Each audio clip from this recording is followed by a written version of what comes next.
హైదరాబాద్ నగరానికి సమీపంలో ఉన్న చిన్న గ్రామం.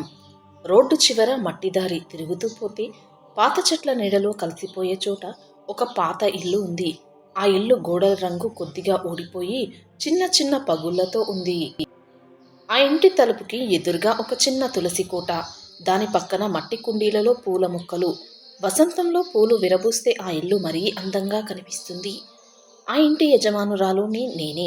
నా పేరు లక్ష్మి. వయసు 61. నా జననం, పెరిగిన కాలం, వివాహం, తల్లిగా మారిన ఆనందం అన్నీ ఈ గోడల మధ్యే జరిగాయి. నేను పుట్టినరోజు ఈ ఇంటి వెనక తోటలో చామంతులు పూసిన కాలం అని మా అమ్మ ఎల్లప్పుడూ చెబుతూ ఉండేది. నా తల్లిదండ్రులు ఈ ఇంటికి గుండెలాంటి వారు. అమ్మ ఎప్పుడూ వంటగదిలో బిజీగా ఉండేది. నాన్న పక్క గదిలో కూర్చొని పుస్తకాలు చదివేవారు. వారి యొక్క కేరింతలు, మేము కలిసి తిన్న భోజనాలు, వేసవి మధ్యాహ్నాల నిద్రలు ఇవన్నీ ఈ గోడలలో ఎక్కడో మిగిలిపోయాయి. నాకు పెళ్ళైన తర్వాత కూడా ఈ ఇంటి తలుపు నాకు ఎప్పుడూ మూసుకుపోలేదు.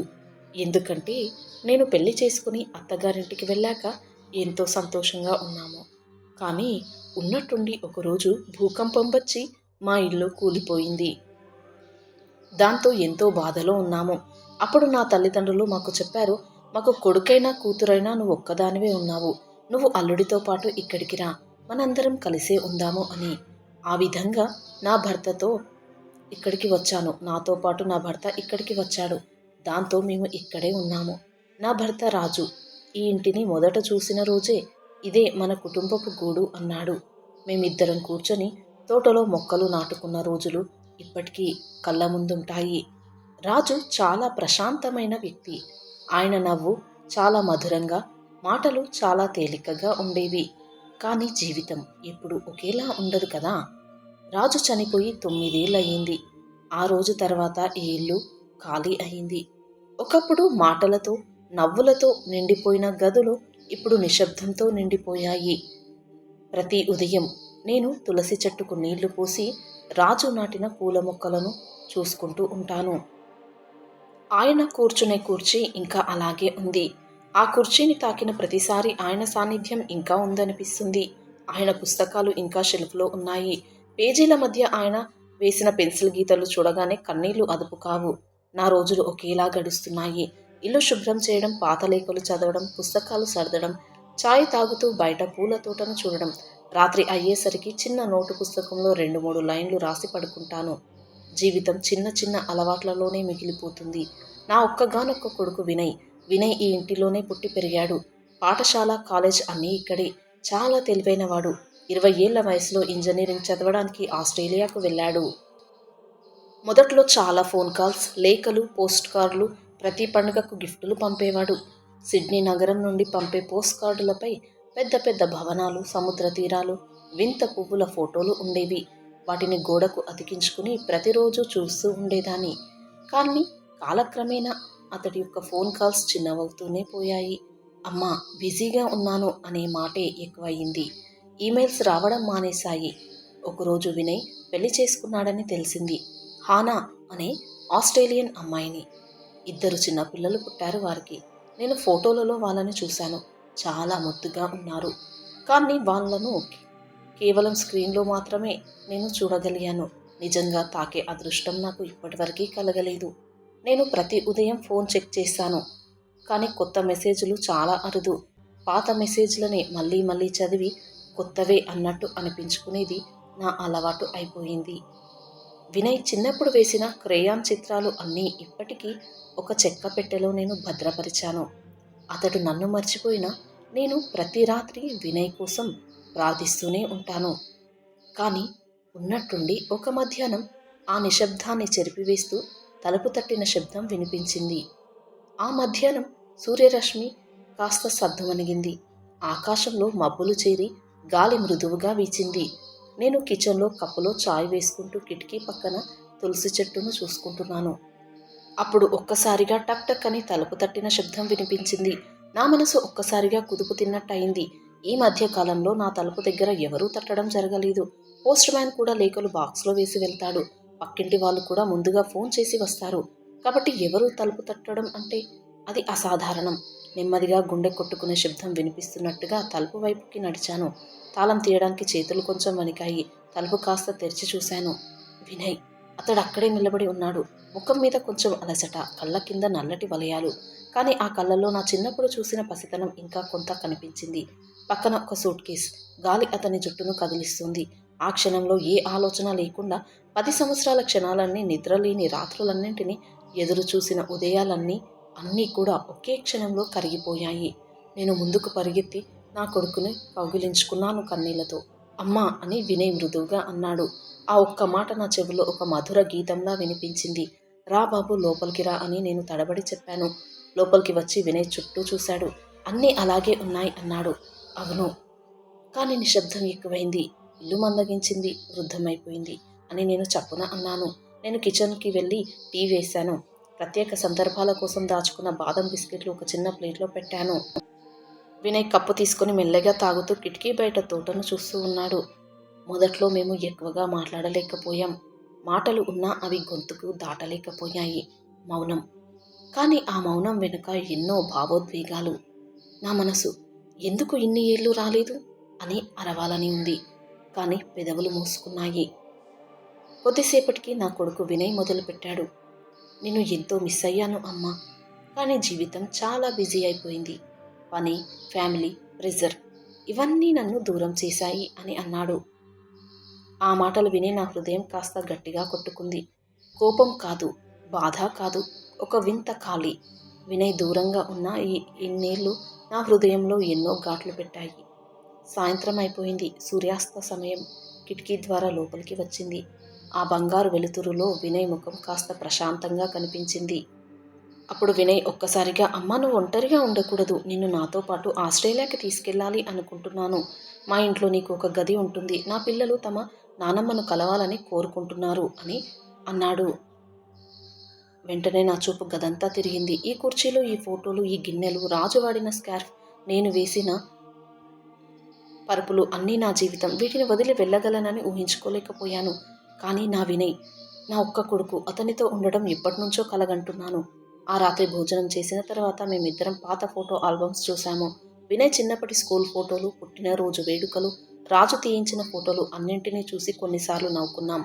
కొన్నిసార్లు నిశ్శబ్దంగా మౌనమయ్యాం.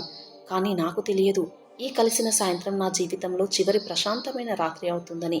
మరుసటి ఉదయం చాయ్ కప్పు పట్టుకుని తోటలో తులసి చెట్టు దగ్గర నిలబడి ఉన్నాను. పూల మీద మంచు తునకలు మెరిసి తడిగాలి ముఖానికి తాకింది. కానీ మనసు మాత్రం ఎక్కడో ఆలోచనలో మునిగిపోయింది. వినయ్ గది తలుపు తెరిచి బయటకు వచ్చాడు. కళ్ళలో ఇంకా నిద్ర మిగిలి ఉంది. అమ్మా అని మొదలుపెట్టాడు. ఏమిటి బాబు అని నేను మెల్లగా అడిగాను. వినయ్ కాసేపు నిశ్శబ్దంగా ఉన్నాడు. తర్వాత ఈ ఇల్లు పాతది. దగ్గరలో నీకు సహాయం చేసేవాళ్ళు లేరు.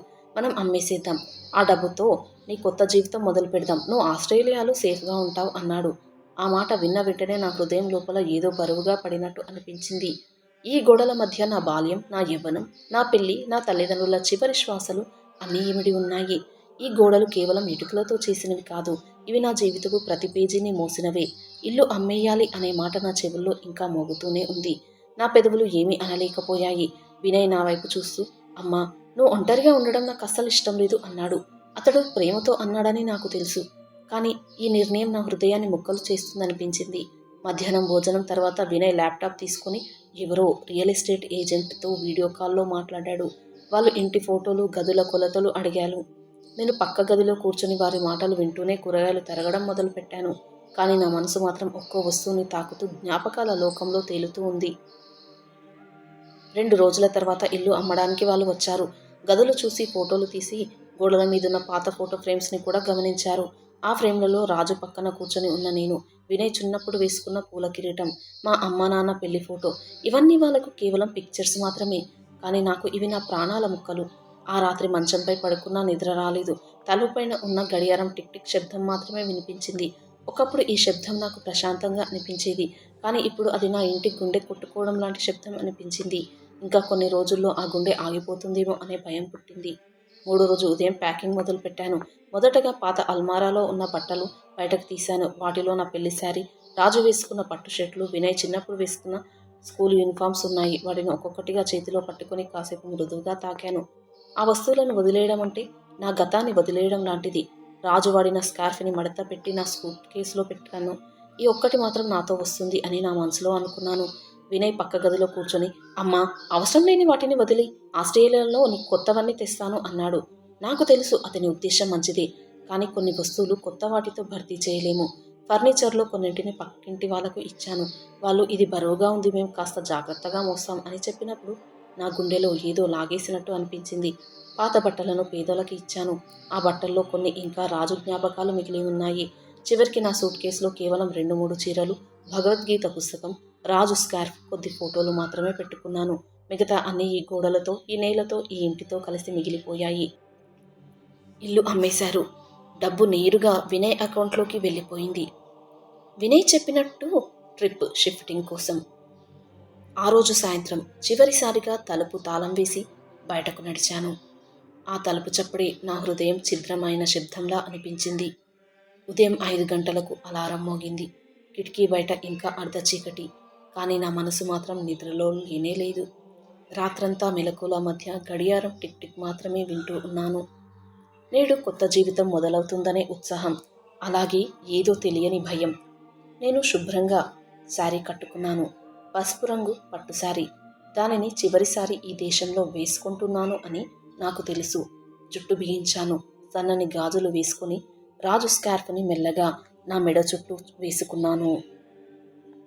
వినయ్ తలుపు దగ్గర నిలబడి, రెడీనా అమ్మా అడిగాడు.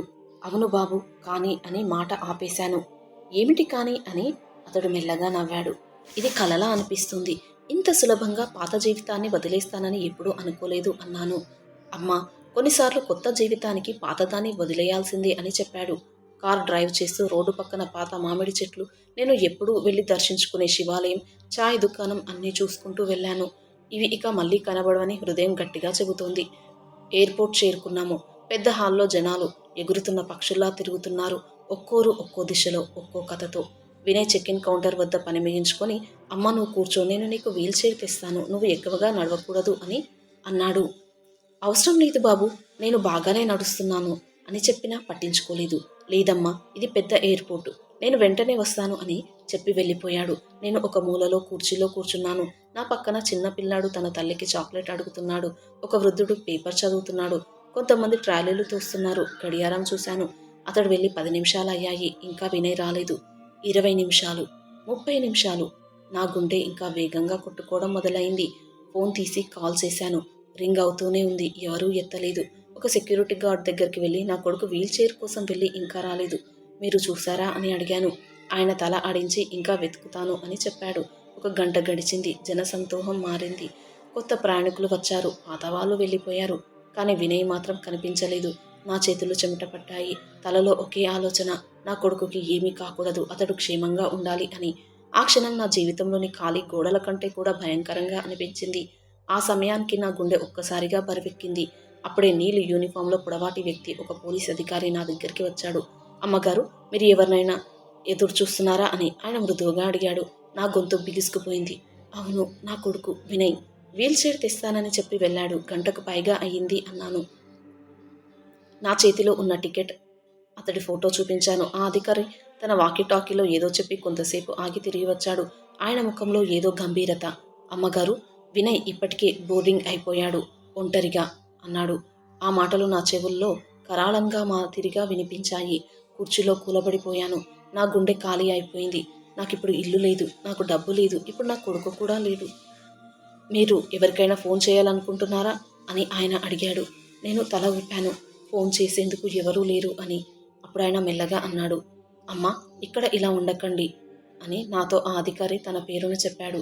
నా పేరు మహేష్. అమ్మగారు, నేను మీ గ్రామం దగ్గరలోనే పెరిగాను. మీ భర్త రాజుగారు గురించి విన్నాను. మీరు ఒంటరిగా ఉన్నారని కూడా తెలుసు అన్నాడు. అతడి మాట విన్నాకే నాకు అర్థమైంది. ఇది పరాయి మనిషి కరుణ కాదు, ఇది ఒక పాత పరిచయ గౌరవం. మీ దగ్గర ఎవరూ లేరు, ఇక్కడ ఇలా వదిలేస్తే మీరు బ్రతకలేరు. మా ఇంటికి రండి అని గట్టిగా చెప్పాడు. ఆయన నన్ను తన ఇంటికి తీసుకువెళ్ళాడు. తలుపు తీసి ఆయన భార్య శిల్ప నన్ను చూసి ఒక్క ప్రశ్న కూడా అడగకుండా లోపలికి తీసుకువెళ్ళింది. బహుశా అతడు ఫోన్లోనే నా గురించి అంతా చెప్పి ఉంటాడు. ముందు కూర్చోండి, మీరు భయపడ్డారు అనిపిస్తుంది అని వేడిగా టీ ఇచ్చింది. నాకు ఒక శాలువా లాంటి దుప్పటి కప్పింది. ఆ రాత్రి నేను మంచం మీద పడుకున్నాను.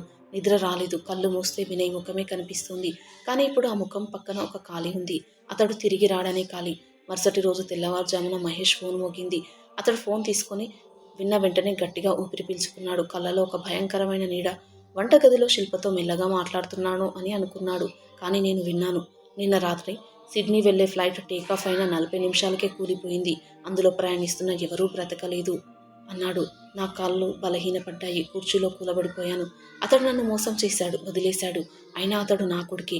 నేను ఏడ్చాను. కోపంతో కాదు, కోల్పోయిన మనిషి కోసం. కళ్ళు మూసి నా కళ్ళు తెరిచిన నా కొడుకు వినయే నా కళ్ళ ముందు కనిపిస్తూ ఉన్నాడు. ఎంతో అల్లారుముద్దుగా పెంచాను. అతడు చేసిన అల్లరి పనులు, అతడిని ఎంతో జాగ్రత్తలతో పెంచాము. ఎంతో అల్లారుముద్దుగా పెంచాము. అతడు అడిగిన ప్రతి కోరికలను తీర్చాము.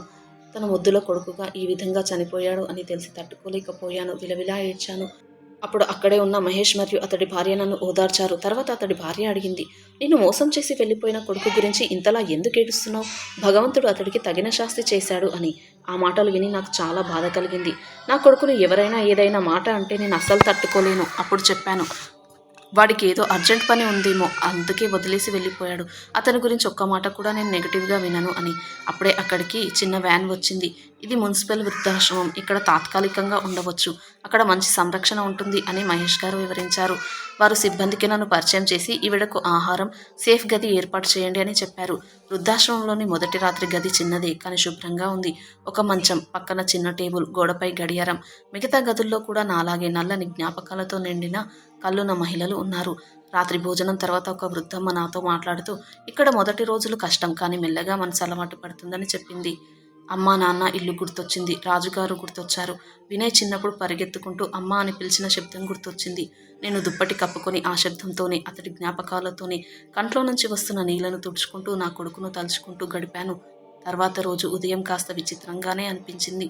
ఇల్లు కాదు, కానీ ఎవరో వంట చేసే వాసన గాలి ద్వారా నన్ను పిలిచింది. బయట నుంచి పక్షుల కిలకిలలు, లోపల ఇతర వృద్ధులు మాట్లాడుతూ చేసే మృదువైన శబ్దం. ఇది నిశ్శబ్దం కాదు, కానీ నా పాత ఇంటి మాదిరి పరిచయమైన శబ్దమూ కాదు. నేను గదిని వదిలి హాల్కి వెళ్ళాను. అక్కడ వృద్ధులు కొందరు పత్రికలు చదువుతున్నారు.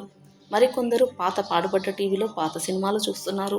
ఒక మూలలో కూర్చున్న అక్కయ్య నన్ను చూసి చిరునవ్వు ఇచ్చింది. మీరు కొత్తవారా అడిగింది. అవును అన్నాను. ఆమె పేరు సత్యవతి. వయసు 68 ఏళ్ళు. భర్త మృతి చెందిన తర్వాత పిల్లలు పట్టించుకోకపోవడంతో ఇక్కడికి వచ్చిందట. అదే టేబుల్ వద్ద రమణమ్మ ఉన్నారు. కాస్త ఘాటైన మాటలు మాట్లాడే వ్యక్తి, కానీ మనసు బంగారం. ఇక్కడ మొదటికి ఇల్లు గుర్తొచ్చి బాధిస్తుంది, కానీ ఆ బాధను పంచుకోవడానికి మనం ఒకరికొకరు ఉంటామని చెప్పింది. ప్రతి ఉదయం 6 గంటలకు గంట మోగుతుంది. ఆ తర్వాత అందరూ యోగా లేదా ప్రాణాయామం చేస్తారు. నేను మొదట చేయలేకపోయాను.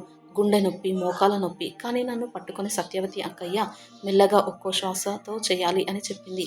ఆశ్రమంలో మధ్యాహ్నం భోజనం ఎప్పుడూ సాదాసీదాగా ఉంటుంది. దాల్, అన్నం, కూర. రాత్రికి కాస్త తక్కువ. కానీ నాకు ఒక విషయం నచ్చింది.